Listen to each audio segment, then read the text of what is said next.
Hello guys, in this tutorial video I will show you how to reset your Huawei Mediapad T5 tablet.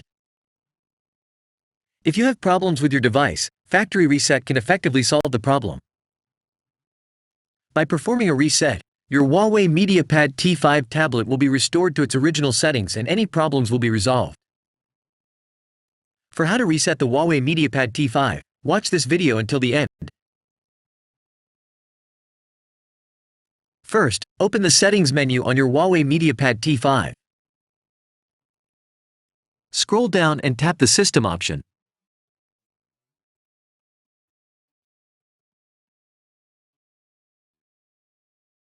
Next, tap the Reset option.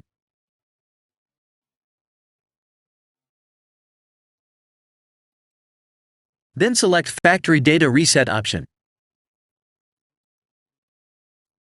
Then tap the Reset Tablet button.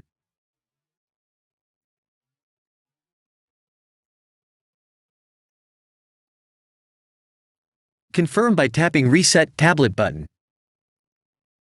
Now your tablet will be reset, and the process takes a few minutes. When the reset is complete, you can use your tablet like new again.